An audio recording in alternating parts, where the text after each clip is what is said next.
name is Libby Hill. I'm the TV Awards editor for IndieWire, and I am so happy to be here tonight with some of the cast and crew of Netflix's Glow. Joining us is Kia Stevens,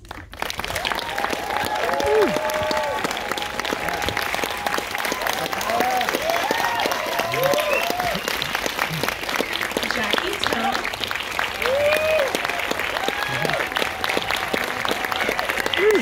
Ellen Wong,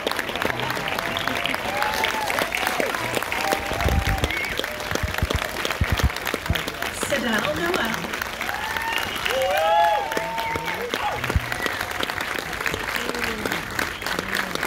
stunt coordinator and Emmy winner Shauna Douglas,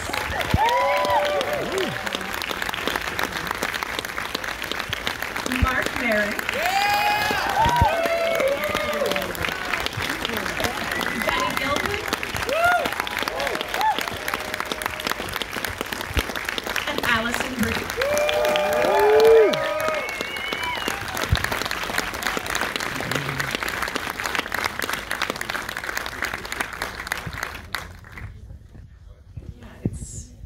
It's very, I like how it's all like nouns. Hill, Bree, it's all just, that's it. That's the joke, the whole thing. That's fair. I am so excited to be here to talk about season 3 with you, assuming your mics are on. Yes, that's a big assumption. No, good, we're on. There we go, there we go. Hello. Hello. Welcome everybody. This is all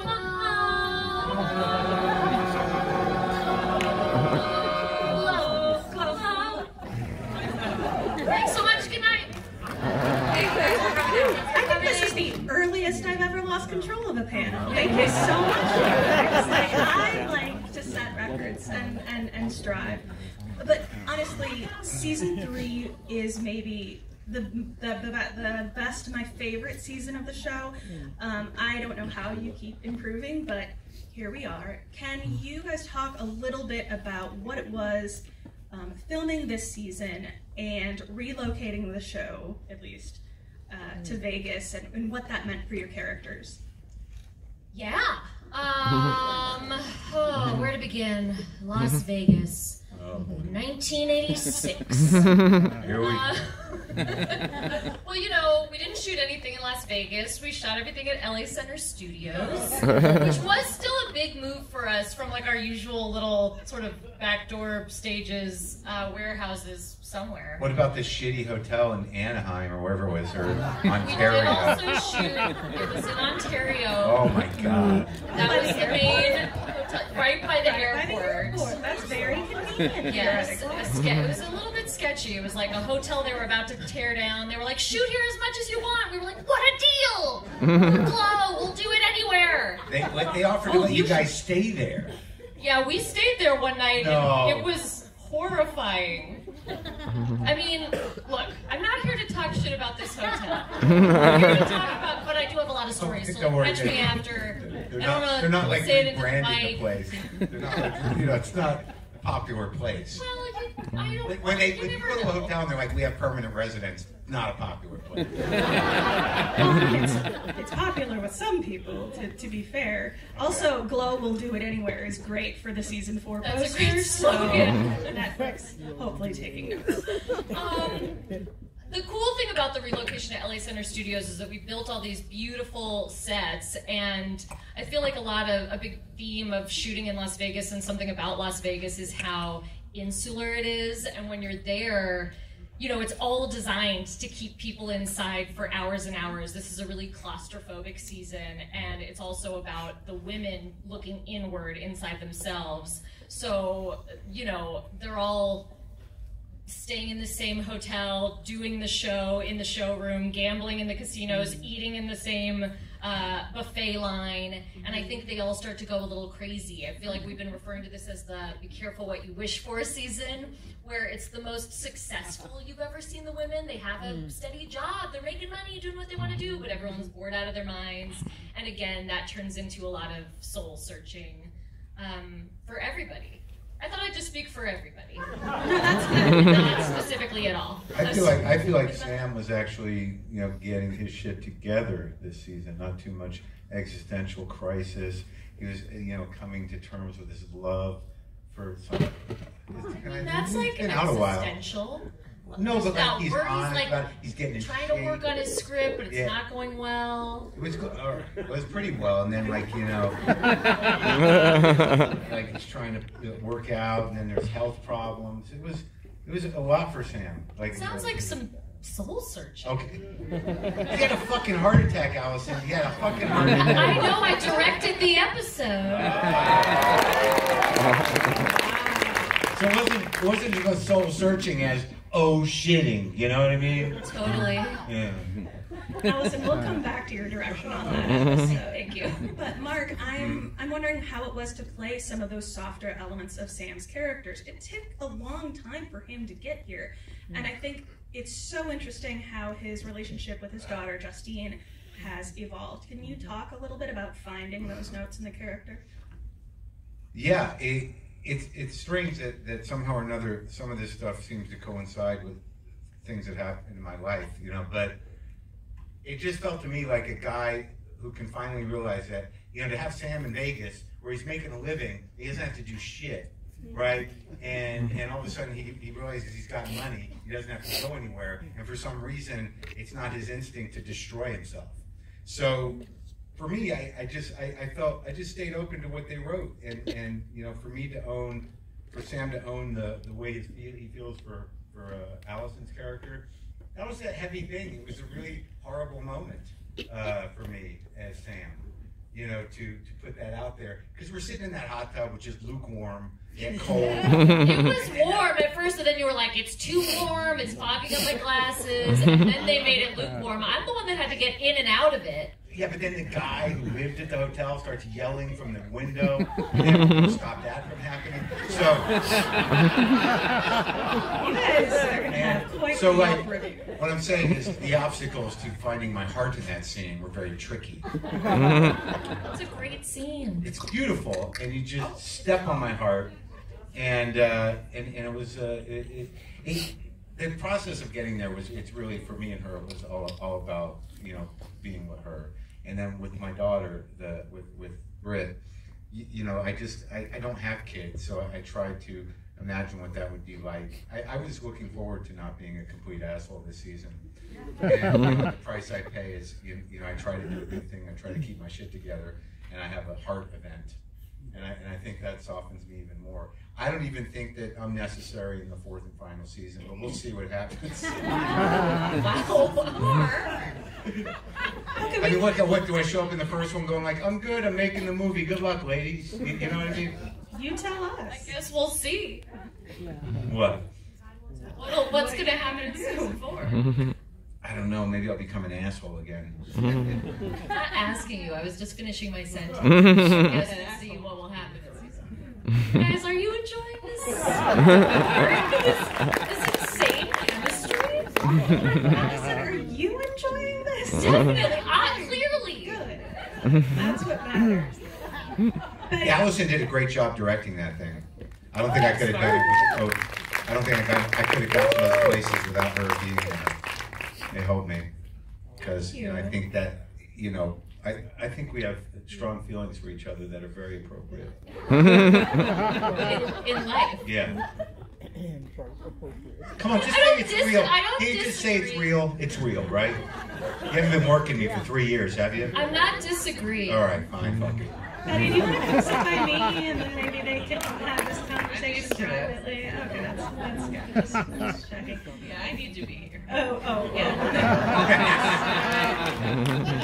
How you guys doing down there? Everything all right? Oh, good size. Cracking up.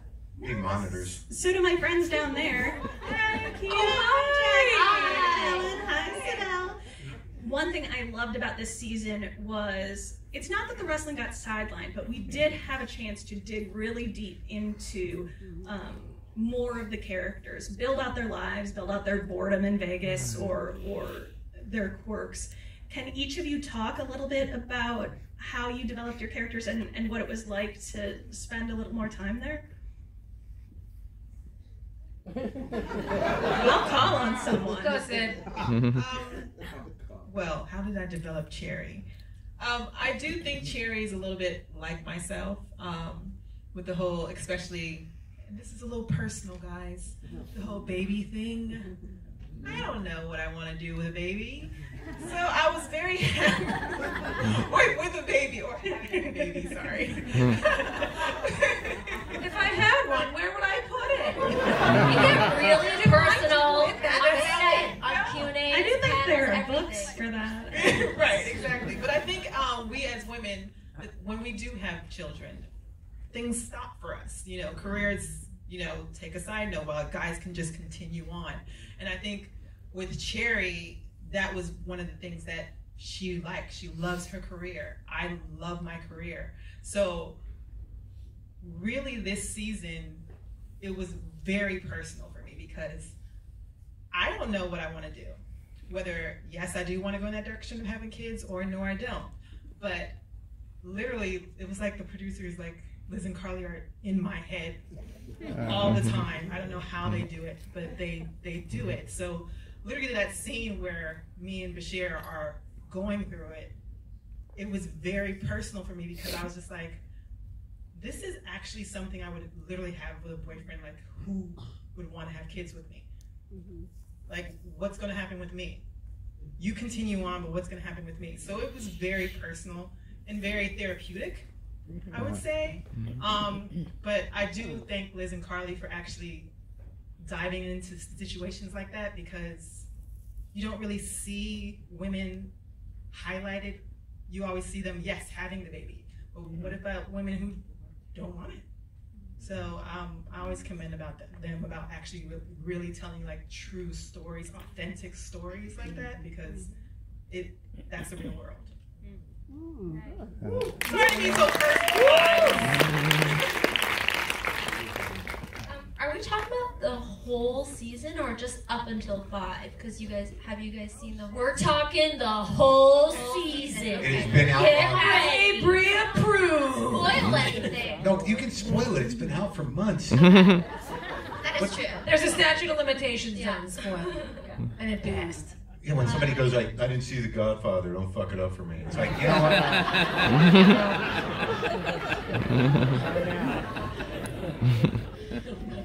Similar experience to Sidel, but without a baby involved. I had been talking to Liz and Carly, our showrunners, from the very beginning, before even season 1, about backstory and my character's journey. And we were always just sort of like, when or how or like at what time is it appropriate to sort of show where Jenny's from. And you know, I'm playing such a despicable stereotype in The Ring. It's a mashup of every Asian stereotype that you can think of, and she's kind of fine about it. Like, she's having a great time and she's around women and just like loving it and feeling empowered by being around these amazing women. But it starts to eat away at her, and like what Ali was saying earlier about this season feeling very claustrophobic and us sort of feeling like we're stuck in the middle of nowhere out in Vegas. I think from my character, what I talked to Liz and Carly about was these feelings of the uncomfortable feelings that Jenny has about playing her character in The Ring start to eat away at her, and she's not able to just sort of run away from them anymore.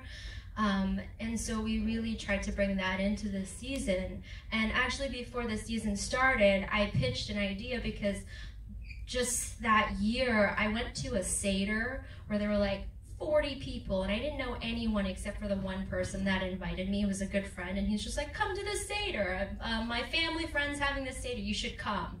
And I was like, great. And I show up, and you know, I don't know anyone there, but there are so many lovely people from different generations. And the rule in this household was that you have to stand up and talk about the importance of freedom and what that means to you. And each person had to stand up and talk about that, what that meant to them before we could eat. So we didn't start eating till like 11 p.m. But like, the stories were riveting, because I'm telling you, there were so many generations that just knew their history and their story, and I was so amazed by that, because what I realized, and at the end, the dad or the family that owned the house, they were just like, oh, Ellen, you don't have, because I'm not Jewish, they're like, you don't have to say anything. But by the end of it, I was like, I can't not say anything, I have to say something. So I just really felt compelled to say, you know, how important and amazing it was to witness all these generations coming together. You all know where you come from, and that's amazing, because I come from, you know, a family that never talks about their past or their, you know, and Jenny's backstory is similar to mine. I mean, not exactly the same, but my parents are Chinese Cambodian refugees. And so, you know, I was talking about how it's so important to talk about our stories, to pass those down, and that we're of the generation that can do that, because we're not the ones that, you know, had to deal with the feelings and the trauma that came with the war. And then also, and I know Jackie being over here is going to get into it, but Jackie and I, since season 1, like before all of this, we already connected so much on sort of the intergenerational trauma kind of thing, that, you know, inheriting trauma, because we both talk about that and we both have experienced that within our families, in our lives. And so I pitched that Seder idea before the season, and they're like, great, Melrose and Jenny, Seder, it's all gonna come out. And so that's sort of how it all happened. The Seder plates will be hubcaps. Yeah, yes. So we just say, like, listen, Carly are incredible. They listen, they are always listening, they're in our heads, and they just know, and I think that they found the perfect moment to have, you know, our characters open up and show sort of that deeper side under the mask of our wrestling characters.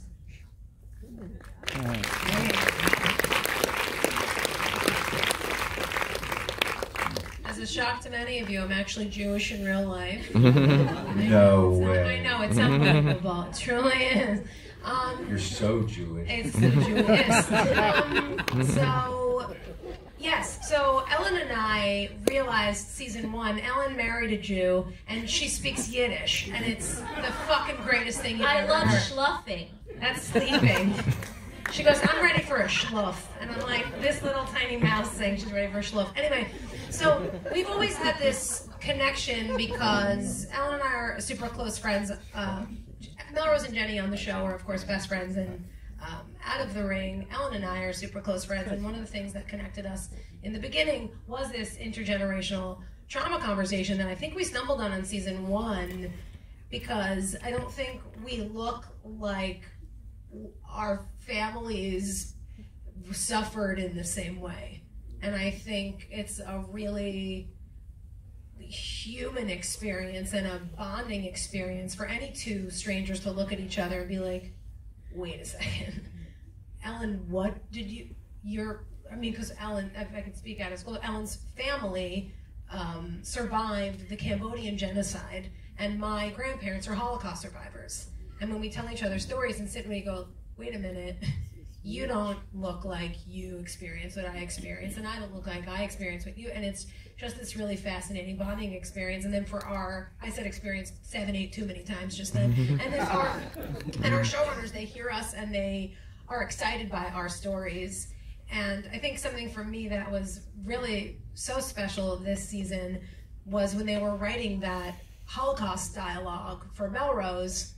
I called my mom, and my mom's unsurprisingly very stone about, my mom's an immigrant and her parents survived the Holocaust, and I thought it would be beautiful to memorialize my mom's one aunt, my grandma's sister, who was the one, she stayed with her parents in Poland during the occupation.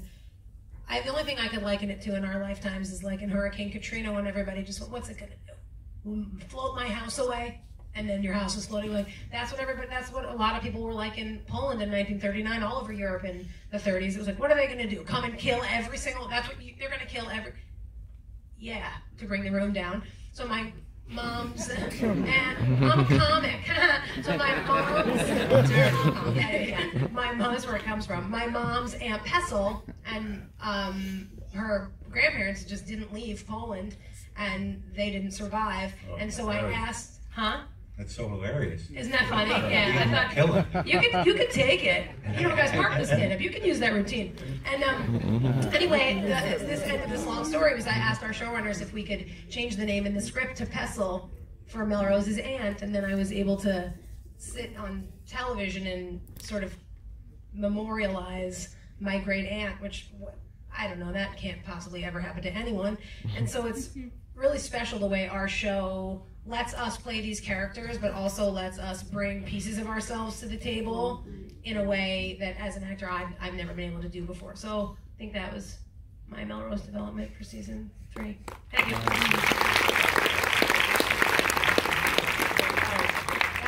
That whole day, if you remember when we shot that at the studios, that whole day, like you shoot the scene multiple times, and there was a time that we didn't know the cameras weren't even on us, and we were just reacting and listening to the story, and it was just like it was it was overwhelming. It just was really touching. And you guys, though, to speak about an ensemble, like you guys were, it was a pin drop quiet. I mean, we're never pin drop. No, I mean, we're just a cast of fucking clowns, and then Ellen and I are doing this scene, and everybody was just silent and with us and loving us and holding us and big wet eyes and just there for us, and it was crazy. Yeah, those reactions are just us really listening to the story. I remember that. They're like, okay, we got so-and-so's coverage. I'm like, what? You know, yeah. For TMA this year, it was weird because I think you guys just watched 5. I think it opens with Tammy and her back, which is reading that. I'm like, oh, okay, life or art imitating life, because I'm an actual wrestler and I have issues with my body, so it was like good to see that they were bringing that to the forefront, telling how wrestling does wear and tear on your body, and coincidentally, I have problems with my lower back, so there was a part of me like, if you cannot play a person with back problems, then you need to get out of the industry. But it was, this whole season was a lot of things I could recognize that were going on in my life, like the thing with Cherry and the baby.